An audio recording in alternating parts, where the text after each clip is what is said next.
Australia is the only country that wants to do this.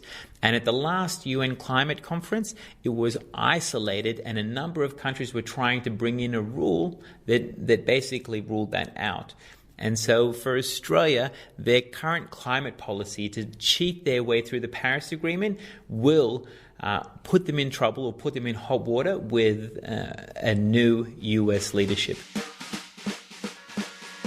One for Mum, one for Dad, and one for the country. And there has never been a more exciting time to be an Australian. Budgets are about choices, Fran, and you show what you value through the choices you make. Dead, buried, cremated. This is coal. Don't be afraid. Don't be scared. The treasurer. Australia's basically done for. We'll just end up being a third-rate economy. You know, a banana republic. How good is Australia? Just follow the money. G'day, and welcome to Follow the Money, the Australia Institute's podcast demystifying the big economic issues in Australia and putting them in plain English. I'm Ebony Bennett, Deputy Director at the Institute, and today we're talking about the recent US presidential election and what it means for Australia. CNN projects Joseph R. Biden Jr. is elected the 46th President of the United States. You chose hope and unity, decency, science, and yes, truth. We're better to save our planet by getting climate under control. This is part of the mandate given to us from the American people. The president-elect will sign a series of executive orders on day one aimed at reversing key Trump-era policies, among them rejoining the Paris Climate Agreement. Joe Biden promised the US would achieve net zero emissions no later than 2050. He's vowing to use every tool of American foreign policy to push the rest of the world to increase emission cuts, and that includes Australia. Australia will always set its policies based on Australia's interests, Australia's national interests, and the contributions that we're making in these areas. Net zero emissions by 2050. Net zero by 2050. That's now consistent with the United States, with Japan, with Korea, with Europe. I don't have to go on with all this BS about a gas-led recovery, which is honestly just political piffle. Australia's $560 million a year wheat trade with China is also likely to be targeted, along with lobsters, timber, copper ore and sugar. It's the Australian government's fault. Look, if you don't want us to export to China, fine. I've got no problems with that. You find other markets for us to send our wine to. The 2020 US presidential election was historic in a number of ways. It was an historic popular vote for Joe Biden, historic turnout for Republicans and for Donald Trump, and the very first female vice president-elect, both a woman of African-American descent and of South Asian descent as well, which will be very welcome news and an inspiration to little girls everywhere. And in the end, the result does not look like it will be that close. Joe Biden is set to be the next president of the United States, and his election and his administration have some profound implications for Australia. And so today I'm talking to Richie Merzian, Director of the Australia Institute's Climate and Energy Program, and Allan Behm, Head of our International and Security Affairs Program, about the US election and what we should be looking out for. We're recording this on Tuesday, the 10th of November 2020, and things may have changed since recording. G'day, Richie and Allan. G'day. G'day. So, Richie, I'll come to you first. Probably the biggest change for us that everyone's immediately leapt on has been climate change. What does a Biden administration mean for Australia? Ebony, I have a big smile on my face. Look, a win for Biden is a win for climate. There were sharply contrasted policies between Trump and Biden. And whilst Trump dismissed global warming altogether, Biden took forward probably the most ambitious climate policies any presidential candidate has put forward. So the US pulled out of the Paris Agreement officially on the 4th of November 2020. He will join back on his first day in on the 20th of January next year. He will try and transition the entire electricity sector to clean energy in 15 years. So you can imagine how big a task that is. It's not dissimilar to our electricity sector, just with a bit of nuke in the middle. It's a huge task. He's also looking at $2 trillion to be spent over the next 4 years. Just lots of jobs and work in electric vehicles. It's just across the board. All but things around gas, things get a bit more grey. But in terms of what it will mean for Australia, it is a renewed climate leader in the United States. It was, I think, not long after Election Day that America officially had withdrawn from the Paris Agreement, but Joe Biden's going to fix that pretty quick smart. That's right. It was the next day. And that's because the way that the Americans under the Obama administration helped design the Paris Agreement was to ensure that it took a very long time to pull out, but it's very quick to get back in. So the 4th of November, the day after, they were officially out. 20th of January, they can sign back in. It'll take 30 days, and then they're officially back in. And the way that Allan, who is a former White House official with the Obama administration, told us on our webinar last week, he basically said that they were in for 4 years, they'll be out for 3 months, and then they'll be back in. And it's much different to when they weren't in the Kyoto Protocol at all, the last climate agreement. In this one, you have had a continuous US presence, and that will only continue, which is great. We did talk about on that webinar, and I have heard mentioned in the media, this idea that a Biden administration will be kind of pursuing countries seen as cheating. What does that mean, and why is that a problem for Australia? This is part of the US's plan to bring forward their economic weight and their power of example to be a climate leader. And if the US is going to be doing its fair share, then it wants to see other countries do the same. And it has specifically said it will find those who are cheating their climate obligations and try and pull them in line. That's a big problem for Australia because according to the former UN climate chief, Christiana Figueres, Australia is cheating its climate obligations. And it's doing this by trying to use these leftover carbon credits from the Kyoto Protocol, the previous climate agreement, to offset or avoid having to reduce emissions over the next 10 years under the Paris Agreement. Australia is the only country that wants to do this. And at the last UN climate conference, it was isolated and a number of countries were trying to bring in a rule that basically ruled that out. And so for Australia, their current climate policy to cheat their way through the Paris Agreement will put them in trouble or put them in hot water with a new US leadership. And how might we get in trouble? What kind of sanctions might we be looking at? So in addition to a lot of pressure being brought to bear in the UN framework, you will see the US look at using its trade policy as well. And whilst the EU are looking at carbon border tariffs, the US could be going down a similar path. And so you'd be seeing a lot of Australian products that are being sent to these markets now facing an impost on the border. And given that Australia does export a lot of fossil fuels to begin with, but then also a lot of the other sort of goods that Australia manufactures is based off our quite heavy polluting industry and heavy polluting electricity sector, it could make our goods more expensive, and that would damage us here at home. Allan, I know you've worked in the climate policy space yourself, but we might circle back to climate to finish. I want to ask you about China. Obviously, the Trump administration was hugely chaotic and very unpredictable. What will a Biden administration change about its approach to China, and what impact does that have on Australia? Look, Ebony, I think for the United States, the substance of the relationship with China won't change substantially. But I think that the theatrics will soften very substantially, and that we will see from the Biden administration a much more deliberate, a much more calibrated approach to the management of what are quite serious economic problems between the two countries. They're very different sorts of economies, and the extraordinarily fast growth rate of the Chinese economy in particular, and the shift of so many industry-related jobs away from the United States, not just to China, by the way. Even China is becoming too expensive for repetition industry type jobs, and so we're finding Mercedes-Benzes are being made in South Africa and other parts of South America now. But there will be much more in the way of traditional statecraft applied to the way in which that relationship works. I think that the Biden administration will distinguish itself very clearly from the Trump administration in a couple of important respects. The first one will be it will repopulate the State Department. The State Department has been gutted and large parts of the seventh floor, the famous seventh floor of Foggy Bottom, have been empty for the last 4 years.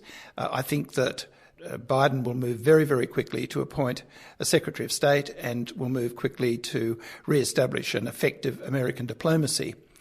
Now, that has a fair few implications for Australia. While we will probably continue to stay very close to the United States in the substance of the management of the bilateral relationship with China, we too are going to have to change the rhetoric. Our rhetoric is going to have to be much, much less strident and boisterous, much more deliberate, much more managed, much quieter.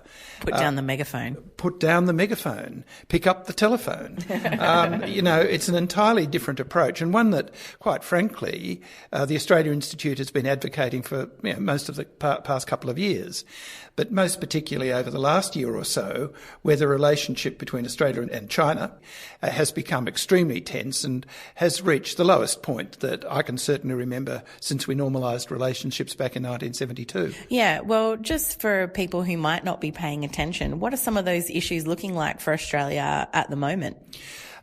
Pretty serious. What China has done is to have imposed a series of tariffs, generally pursuant to the WTO rules, actually. So we're being challenged for real or confected misdemeanours in the way in which we have implicit subsidies for various parts of the commodities trade that we have with China, whether it's in the wine industry or in barley. Now, from what I can make of the nature of China's charges, I don't think they'll stick in the WTO. But what they will do is discomfort and divide the support base that the government has from minerals producers, from rural producers of all kinds. And that, I think, is part of the game that China is playing. It is using the trade relationship to put political pressure on the Morrison government. So we have seen most of that, the problems with the relationship manifest through trade, but I guess in the last couple of years we have seen Australia maybe acting more like we did in the Howard years as a kind of deputy sheriff to the United States in the region. Is that going to have to change as well? Well, we should never have sort of demeaned ourselves to being a deputy sheriff anywhere. It's really a very silly idea. But the fact is that we more or less continue to do that by sort of taking a very supine and sort of follow the leader approach to the remarks, for example, of Secretary Pompeo. Now, Secretary Pompeo is pretty strident in his own dealings with China. And we have been, I think, a bit follow the leader there, acting much more in the interests of the United States, where a certain amount of collegiality always helps, even though the Trump administration liked to put a bit of pressure on alliances. Nonetheless, it has been convenient for Australia to look as though it's a very close supporter of the United States. But in this particular circumstance, we've acted against our own interests, not in support of them. So it's a curious thing that we pay the costs of supporting the United States in its fight with China. And I think there are many rural producers in Australia who think that that is, to use a Trumpism, a very bad deal. Yeah. So in summary, I guess, this new administration is going to be a bit of a circuit breaker, and Australia, probably like the Biden administration, has to reinvest in diplomacy. It sure has, just as I think the Biden administration will be much more evidently diplomatic, not only with China, by the way, but with its traditional partners in Europe. Well, it would be hard to be less diplomatic than the Trump administration. That is just too true. But not just Trump, but I mean his cabinet officers are also very much in need of exposure to Diplomacy 101. Perhaps we are too. But I think it will come more easily for Australia than it will for some of the Americans And the sooner we do that, the better it's going to be, but particularly for our commercial interests in Australia, for our miners, for our rural producers, for our horticulturalists, for our fishing industry. I mean, 2 tons of lobsters rotting on the tarmac in Shanghai is just not a good look, and probably an even worse smell. But just a quick note here that Allan's SD card on his recorder ran out here, so apologies. The rest of the audio is from my audio track, and it's just slightly quieter, but you can still hear him, and here is Allan again. But more seriously, we have to normalise that relationship. And I'm actually quietly confident that with the swearing in of President Biden on the 20th of January, ministers like Simon Birmingham will be given a bit more latitude and a bit more scope to get into the business of repairing that relationship as best he can. That will be, I think, one good result coming out of the US election. And I want to just bring us back to climate change to finish up. Obviously, much like trade relationships, climate change is only going to be solved globally. Allan, what are your reflections on the future of climate policy under a Biden administration and the implications for Australia? Well, I completely support what Richie said earlier. At this point, the pressure is on Australia.